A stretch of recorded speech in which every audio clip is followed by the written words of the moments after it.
Hello and welcome to Season 10, Episode 3 of Unlimited Opinions. I'm Adam Bishop. I'm Mark Bishop. And we are, of course, still reading the Thomas Sowell Reader, this time finishing up the discussion on social issues with the last 7 or so articles that he has here in this section.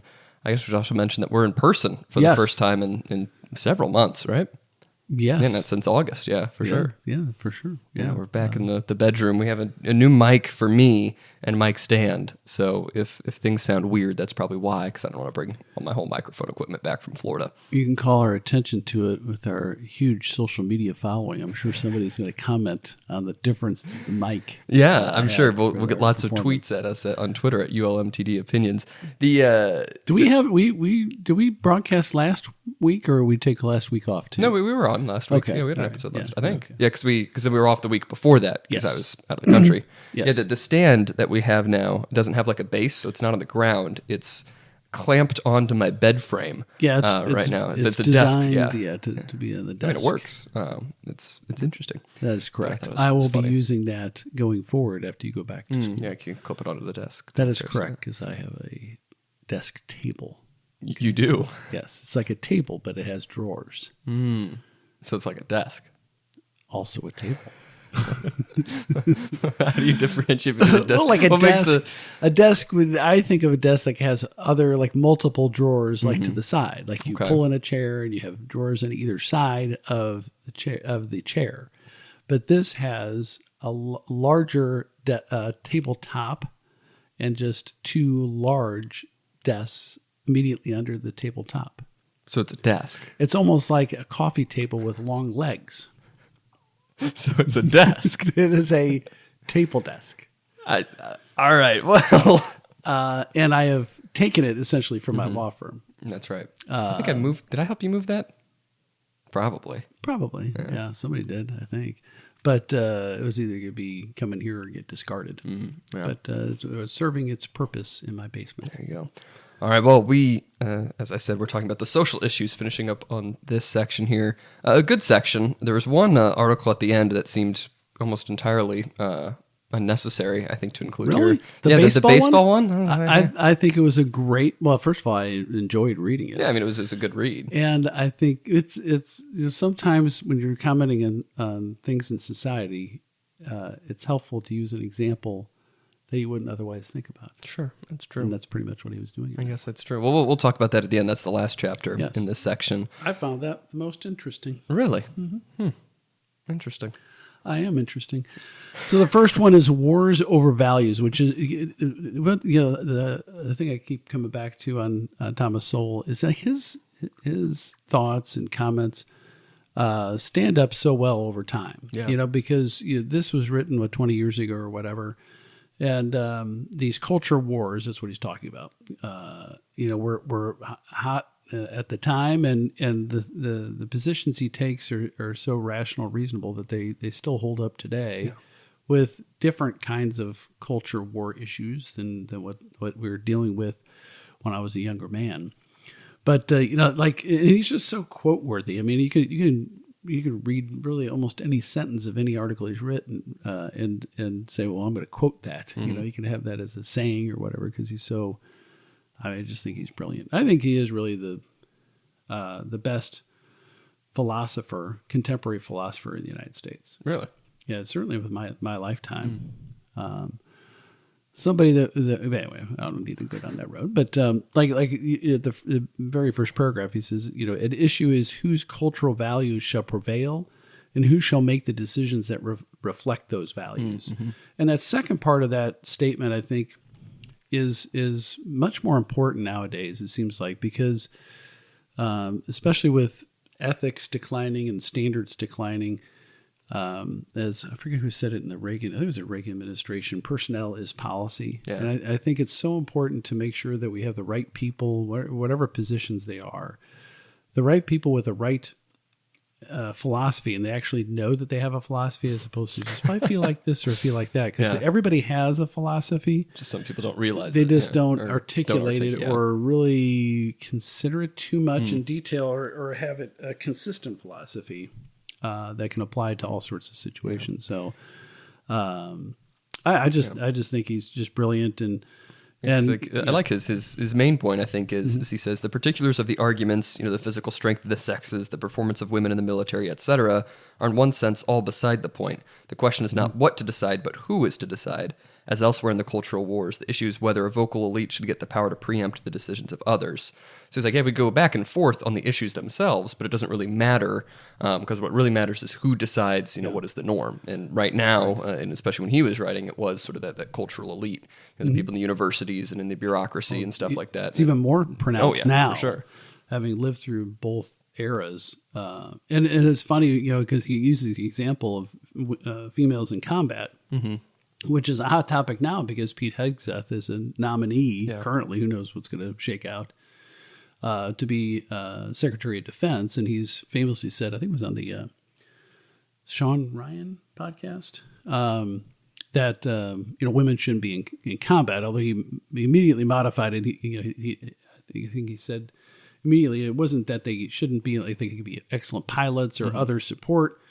What he was talking about is like special forces, infantry, where you're hiking with, full pack and that kind of stuff, just because statistically it's pretty rare to have a woman that can shoulder that burden. It's kind of like a similar thing why they wouldn't have me out there, as an overweight 54-year-old guy. I'm not capable of doing that. And quite frankly, I don't know that there is a 54-year-old guy that can do that. And is that discriminatory against, is that ageism? Well, no. I mean, there are probably some exemplary 54-year-olds that could do it. Yeah. But the issue is having standards and making those decisions based upon merit as opposed to some category. And I wanted to mention as an aside, on these topics, with the transgender thing too, which is a whole different thing. But I was thinking about like how there used to be more of a separation of the sexes, especially in the military, and then like submarines, that kind of stuff. Women just didn't serve on ships and that kind of thing for various reasons, but.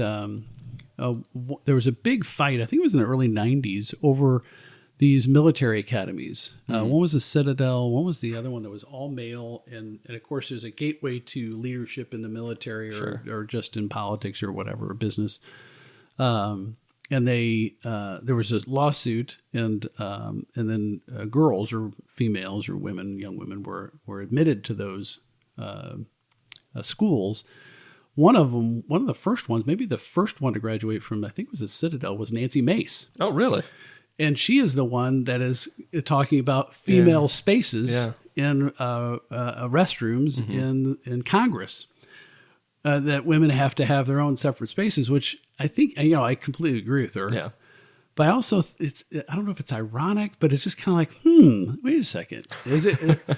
who should really be the defender of sex-separated spaces? Yeah. And does she recognize that maybe there was a benefit to the men to have men only? But anyway, so I just thought that was kind of interesting. But this has been going on for such a long time, and now the transgender thing really brings it to an interesting focus. And I think I've mentioned in this podcast before, I'm endlessly entertained by how the transgender issue has really upended the feminist theories about females in sports and females in various other issues involving their performance and that kind of thing, and really kind of reminded people why we have Title IX to have a separate sports system so they can have their own spaces, their opportunities, which are not the same but are similar. Anyway. Yeah, I like also what he says in here. About like preemption, because essentially that's what he's saying. The alternative is that when you have these, economic plans or policies, energy policies, art policy, anything, you're not really considering, what the people want. You're just preempting their decisions and preempting the market or what have you. And he says it's not an alternative to chaos. The government planning is not an alternative to chaos. It is a preemption of other people's plans. Yes. And so you're using the taxpayer money for things that they might not support. You're saying, well, they might support it, they might not. And I like the example he uses with art. Yes. When, like, we're using taxpayer money to fund art that is just insulting to a lot of Americans and that Americans hate. And it's like, well, we would never consent to give our money there if we actually had a choice in it. Well, and I think bring it back to a real world example. I completely agree with what you said and highlighted. I picked up on the same thing, and I just thought that was a brilliant way to put it. Mm-hmm. That these big government plans are just really just a way to preempt somebody else's plans. But we're talking about cutting the federal budget and that kind of stuff. We'll know if they're serious within 6 months, because if they haven't cut anything out of the National Endowment for Humanities or funding for PBS, which is like a multi-billion-dollar enterprise with Sesame Street, and Sesame Street's a separate corporation, self-sustaining plus some. If they haven't cut funding for those things, those obvious easy calls, but they're politically, people think they're great expenditures, but you don't need federal government spending on them. We'll know if they're actually going to be doing anything realistic about addressing the deficit. And I don't hold out a whole lot of hope on that one. Yeah. And I do like, not to just keep going back to the article here, but I like how he ends this one too. He says, disingenuous words, twisted statistics, and misleading labels are all part of the dirty war over cultural values. Yeah. Cultural wars are so desperate because they're not simply about the merits or demerits of particular policies. They're about the anointed's whole conception of themselves, about whether they are in the heady role of a vanguard or in the pathetic role of pretentious and silly people infatuated with themselves. Yes. Saying all of these issues are really just this elite, these anointed, as he calls them, putting their decisions above everybody else's. Mm-hmm. And that's really what the cultural war is about. It's not about the issues themselves. It's about whether we'll have these people up top just sort of dictating things for everybody else, which I think is a great point. I think he's right. Yeah, he definitely has a theme of criticizing the arrogance of those that deem to think that they know better than the rest of us. Absolutely. So the next one, if we can move on, is titled "Love is a 4-letter word," and it's a kind of a nice play on words, because he's saying that the word love is almost never uttered anymore, and boy, and just talking about how we talk about sex or sexual acts without ever discussing love, and it's a lot worse now than it was 20 years ago. And he talks also about duty, and a couple of other 4-letter words that he mentions are very effectively are the foundations of a functioning society. And boy, it really is, as far as I'm concerned, this comes in the category of something that's been mulling about for some months now, which is really the desecration of man. Just treating us like animals or machines, and just talking about how to reduce everything to some sort of materialistic analysis of it. Boy, he's right on this one. I think. Yeah, I really like what he says. He says another 4-letter word that has fallen out of favor is duty. As you kind of mentioned after he talks about love, and people don't really care about love anymore. So it has not been banned. It's just been buried under tons of discussions of rights. The two words used to be linked, but not anymore. Yeah. And that's very true, because people forget that rights aren't you give me whatever I want because I think I deserve to have it. So there's a duty that comes along with the rights. There's a duty for someone to protect your right to have that thing. Yes. He talks about judges. Judges have to protect the people. If the government tries to censor them, you have a right to free speech, but there's a duty for people to uphold that. Yes. But if you start making rights where it's not just freedom from something, it's freedom for something, where the government gives you something and that is a right, then who has the duty to do that? Where does that come from? Well, we don't talk about that. We just talk about we have a right to this, therefore the government has to produce it somehow, and people aren't as concerned with where it actually comes from, where the duty is in that equation. I really liked that the discussion of duties, and he mentions, quote, in the real world, however, rights and duties are as closely tied as ever. If A has a right to something, then B has a duty to see that he gets it. Otherwise, A has no such right, and that's basically what you're paraphrasing earlier. And I teach contract law, and one of the concepts I have to teach is some terminology, like you can assign a right, but you delegate a duty. And my students are able to easily understand assigning a right. It's like, okay, you're saying you now have that right, but the delegation of duty I don't know if it's just because of the vocabulary, but it's a really hard concept for them to get, which is basically like subcontracting. You know, you're saying, okay, I have this duty to perform these services, and so I'm going to delegate that to you, which is really hire you to do it for me. But when you assign a right, you're out of the mix. When you delegate a duty, you're still responsible to make sure that person that you've delegated it to performs as a matter of contract law. Because if you assign your rights, you no longer have the rights. You're out of the deal. You know, you're completely gone. But if you delegate a duty, you're still in the deal. You're just delegating that responsibility to another person on your behalf. And so then you'd still be the primary person generally to get sued if the person you delegate to doesn't do it. And it's it just seems like, and maybe it's just a different concept, or maybe it's more complex than I think it is. But it really is to have to spend some time on it in my classes because people are like, "What are you even talking about?" like you're obligated to do something. Now you're having somebody else do it for you, but you still have the obligation to do it. But they're like, "Well, you delegate it to them." Yes, but you're the one that's responsible to make sure they get it done. Yeah. You can't. You know, it's not. There's a way to do a contract where you have a third party come in and take over. And substitute their duty for your duty, but that's not a delegation. That's just a third party agreement. But anyway, so I just thought that was kind of a neat way. I'm going to steal some of that language my next class because I think the way he just, like I said, the way he articulates things is just great. Yeah, no, I thought so too. Do you have anything else to say about that one? Or? No, but the next one is meaningless equality, which is right in my wheelhouse lately. But he's almost has a premonition of our current battles over this gender ideology and this kind of de-emphasis on the separate genders, but he talks about this term, the commensurable. That if you're comparing something to something else, it has to be something similar in nature. And he said, where was it? It was like... is it a symphony is not equal to an automobile? Well, no, I was thinking where he says, however unisex one's language may be, women are seldom very good men, and men cannot be women at all. And boy, that's just so true. And because I think a woman can act very man-like, but men can't be women. I mean, and I think it's this whole trans thing.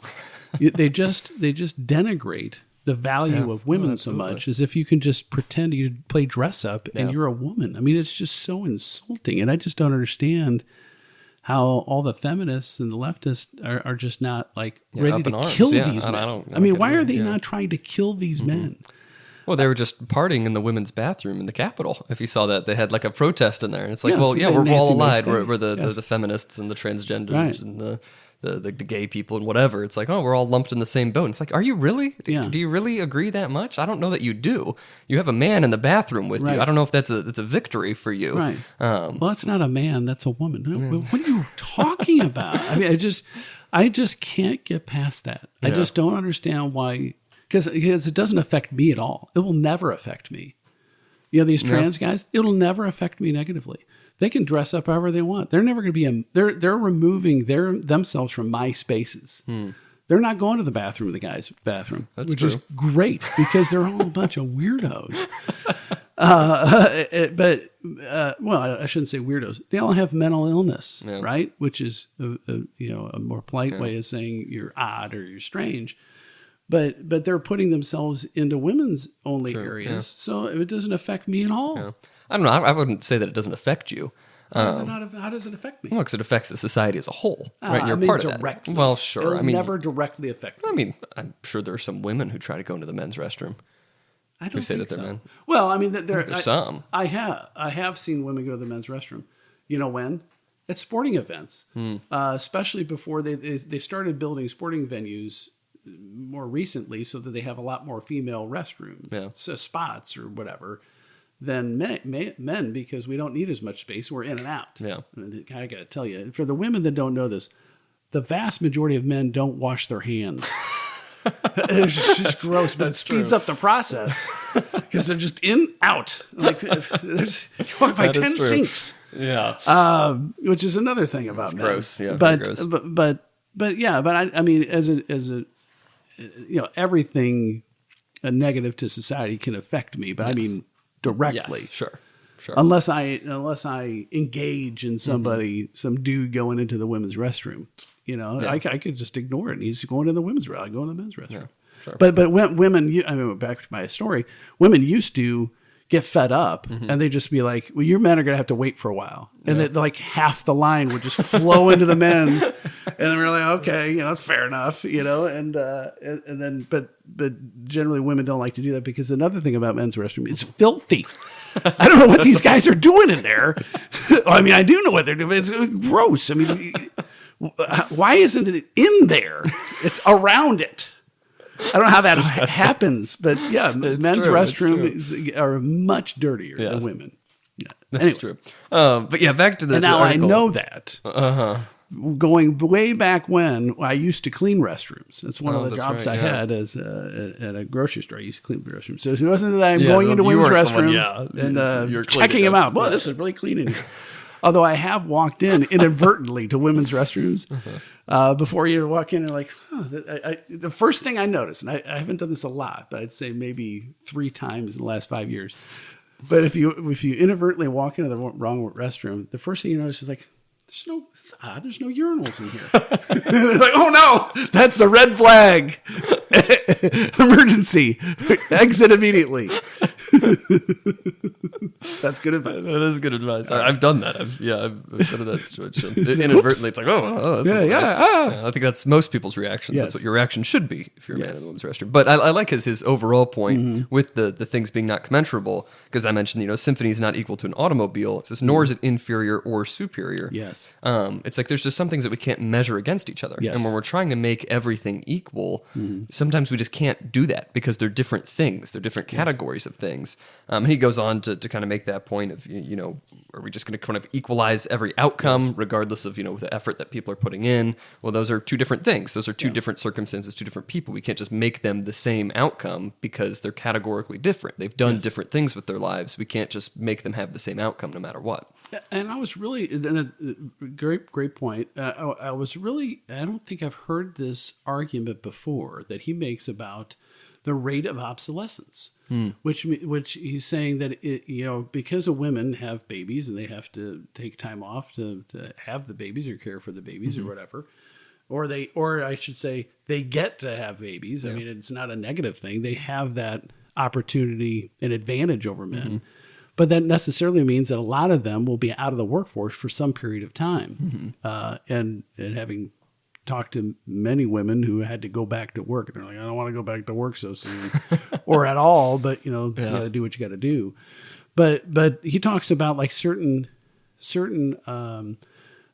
jobs, certain positions have a very quick rate of obsolescence. So like you could, like if you're like he mentions, like a computer programmer or computer engineer, if you're not in that field and you're not actively maintaining those skills, you'll lose the skills in like a period of a year or a couple of years.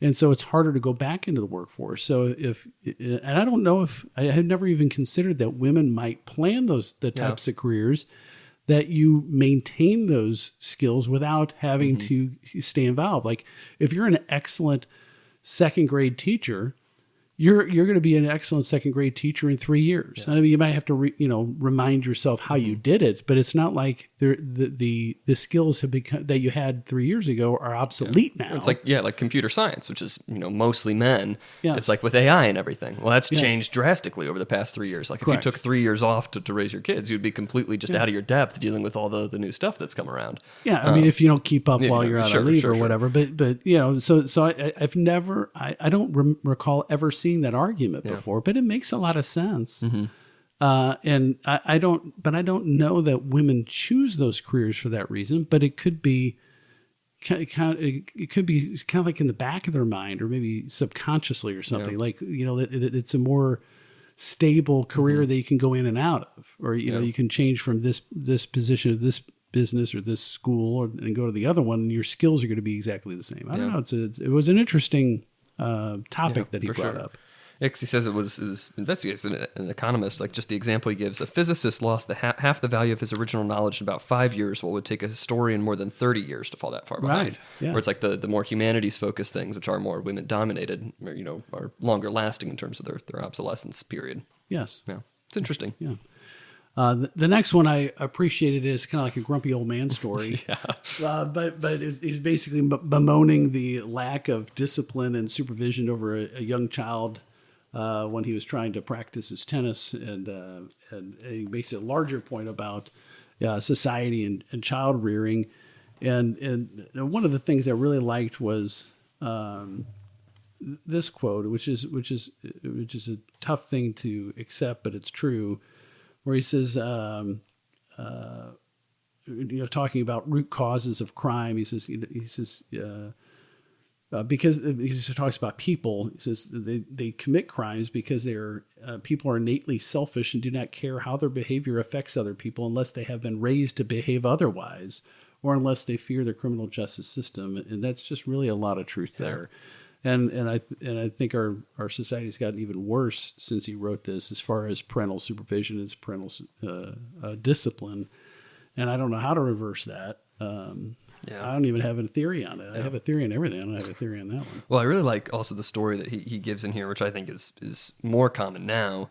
Because when he's talking about the kid and stuff like that, he also talks about this teacher that won a teaching award. He says, like, was it because her students, were performed better than other students? No, it's because her greatest claim to fame was that she concentrated on giving her students self-esteem. Yes. She didn't believe in a lot of academic demands, grading, and homework. All that might have hurt the little darling's self-esteem.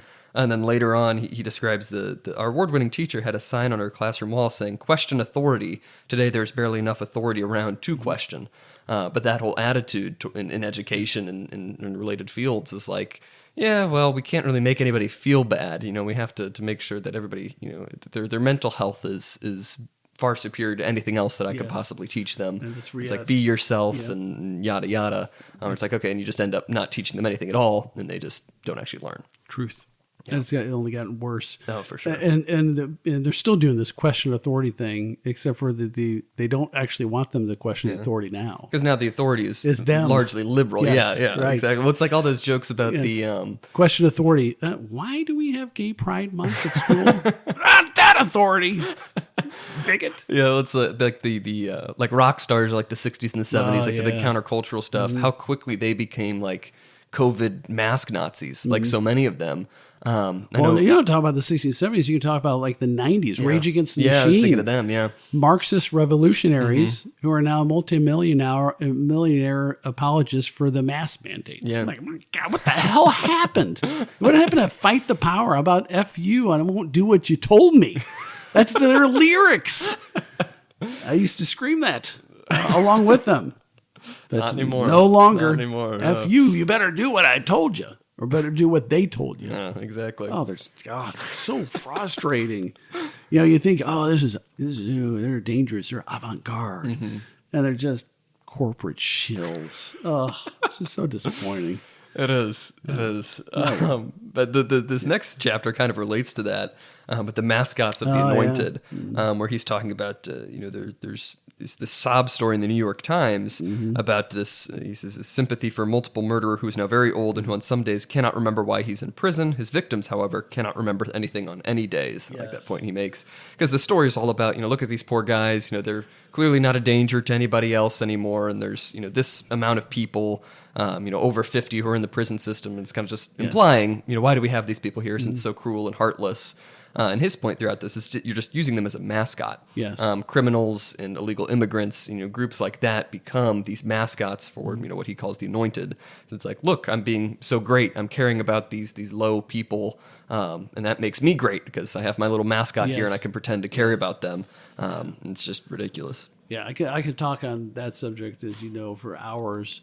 But the thing that's frustrating, especially the long sentences, when you talk about there was a push a few years ago to allow for parole of elderly and infirm inmates in Missouri. That there was a bill that was proposed, it never got passed, to allow for discharge or parole after they hit like 75 years of age, I think it was.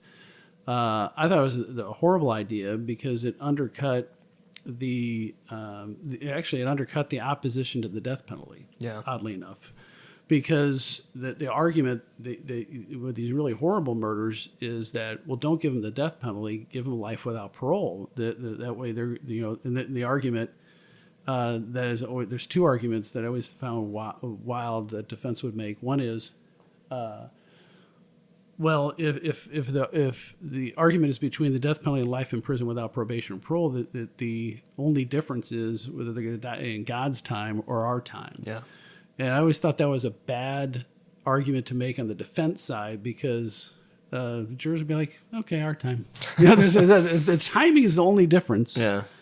But they're going to die in prison. Maybe we just do it on our time. Well, we just schedule it out.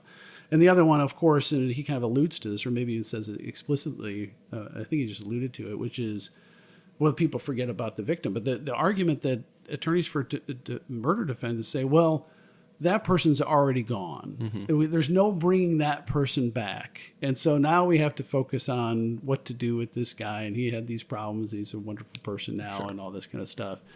And that is, and I don't know if I can even articulate why that is just so repugnant to me and to jurors, but it is, because it really just denigrates the value of the victim. It just says, well, that's already done, so it's irrelevant. Yeah, it's irrelevant, is what they're saying. And boy, it really turns off jurors, and it's a stupid argument to make, in my opinion. Yeah. And it's a loser. Because they're like, oh, yeah? Well, we still think it's important, and so F you. Yeah. And I think it backfires every time. It's impossible, but it's made all the time, still to this day. Well, I mean, you see that sympathetic argument made with people who are convicted of the death penalty. That's one of the things I see, a lot from the Innocence Project. It's like, well, he's been in prison for 30 years at this point, and he's served this much time just waiting to be, to be given the death sentence. Let's just let him off now because he's already done this and he's changed, that sort of thing. I really like what he points out. He says one of the murderers featured in the Times' own story was 74 years old when he began serving his life sentence. What a shame he did not realize how harmless he was after age 50. And it's like it undercuts their whole argument. No, there are people they can still be dangerous. And, even outside of the point that the punishment is the punishment because it's made to punish people. You can't just do away with it because they hit a certain age. It's like, no, there is sometimes still a danger from these people. And that's why they have that punishment in the first place. For sure. And you'll see these guys, they get paroled, or like they're not found innocent, but there's evidence of innocence, or so-called. They have witnesses that recant, and so then they get their convictions reversed after many years, and then they get released, and then they, after being in jail for 20 years, they start back in with a life of crime. I mean, some of them, not everyone, but they're not all angels. And I always get so frustrated when they say, well, they make a cost-benefit analysis, which I don't think is appropriate for those cases anyway, but they'll say, well, see, look how much it costs for a death penalty case because of all because it takes so long to get them to that point at the end of the line. But at the same time, they delay all the appeals and the proceedings because they say, well, this shouldn't be a rush to judgment. We should take our time in reviewing every aspect of innocence and constitutional claims and all that kind of stuff. So they use the one argument in order to increase the costs and then argue, well, the costs are too high. Yeah. And so now you shouldn't do it because it's too expensive. And it's just the duplicity. Just drives me mad. Yeah.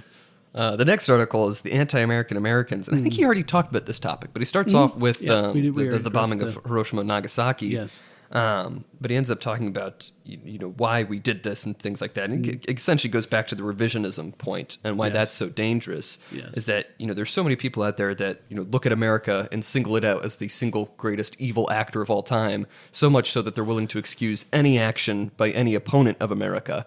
And I think you see that very frequently now is like, well, maybe there's a case to be made for Iran, and maybe they are a great country just because they oppose, the horrible colonialists and murderers that are the Americans. And it's like there's people everywhere like that in all of academia and a lot of our bureaucracy that just actively hate America and want to destroy it. And he's just saying that's a bad thing. We shouldn't have this many people in our system that just actively hate our country. Yeah, and it's bizarre. And one of his more practical points is well, you focus on the people that were killed in these two bombings.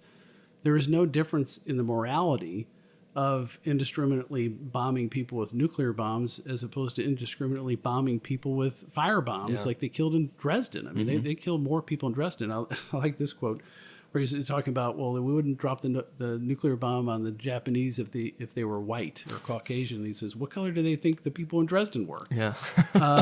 And so, of course, that's refutable, but it's still persistent. And it's this selective outrage that bothers me with regard to those arguments. You can make an argument, well, you shouldn't have done this or you could have done that. Of course, it's a bunch of Monday morning quarterbacking, but to say, oh, we know now that it was a bad thing to do then. When you're facing catastrophic casualties, both on the Japanese side and the American and British and various allied side, there were multitudes by a factor of at least 10 if you didn't, if you had to invade the main island of Japan. I mean, it's just been catastrophic, the loss of life. Almost inconceivable after having seen how many suicidal warriors there were in the previous battles. I mean, we have very few. In fact, you really had no surrenders. You just had people that were incapacitated by injuries, so they couldn't kill themselves, which he mentions. So it was a really unique and troubling decision that those leaders had to make. But we did talk about that in a previous podcast, I think.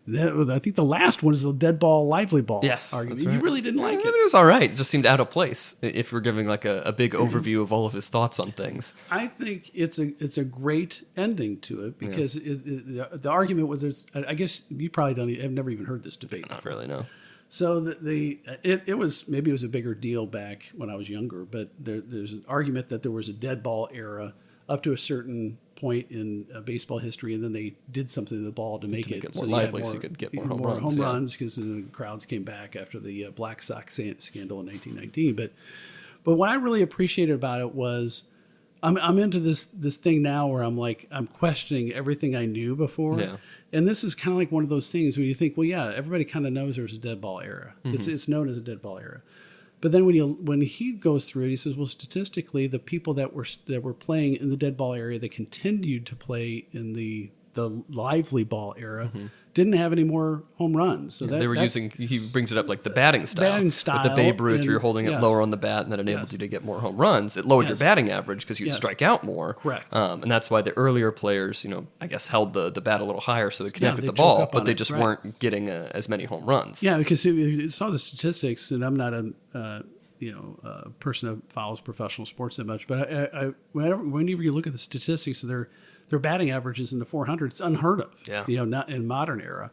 But they would have that because they were batting to get hits, not get home runs. Yeah. And anyway, so I saw that as more of a reminder that sometimes the consensus of our society can be completely wrong, even though it seems right. But when somebody, basically for me, it's kind of another example of, if there's somebody who has a contrarian point of view, sometimes they're just goofballs and they're nuts or whatever, but sometimes they're just right, and we've learned that, in recent years that maybe we should, pause and say, wait a second, let's check this out. Let's make sure he's a nut. Or if he's not a nut, maybe we should stop, and rethink things. So I viewed that as just a really good example of that type of, what do you say? Analysis of a modern theory. So, yeah.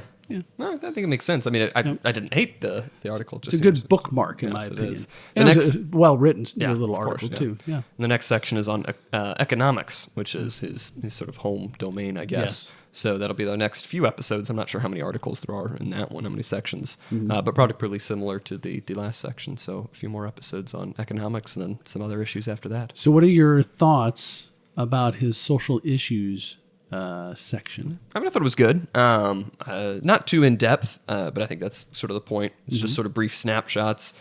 He's got really good takes on things. Very well written, of course. He's got a bunch of, they're very short, but he packs so many just like great, like you were saying earlier, some like great quotes in there. that it's very quotable and it's very easy to see like exactly what he means and how he applies it and things like that. So I enjoyed it. I think it's great. Mm-hmm. What about you? I think his writings will be studied for centuries. You think so? Yeah, I really do. I think they're timeless. I think he's like, what is it, Marcus Aurelius? The Meditations, yeah. Yeah, Thomas Sowell's Meditations. Yeah, maybe. Because they seem, because it's so easy to read, mm-hmm. they seem like they're so light or ethereal. Or surface level or something. But when you actually, I'm like, my God, every line in a couple of these things, I'm like, you can use these as a quote and you can blow them up like, live, love, laugh, those things at women's houses or whatever. You can quote that and put it up on a banner on your wall. I mean, some of these things, it's just, some of it's so simple, but it's also profound. Yeah. I just think he's the best. He's the bee's knees. Is that the phrase you're going with? That is the phrase. The bee's knees? Yes. All right, that's our official review, I guess. Do you have any other final thoughts for this episode? No. All right, well, this has been Season 10, Episode 3 of Unlimited Opinions. I've been Adam Bishop. I'm still Mark Bishop. And if you think we're the bee's knees, you can follow us on Twitter at ULMTD Opinions for updates when the next episodes are live.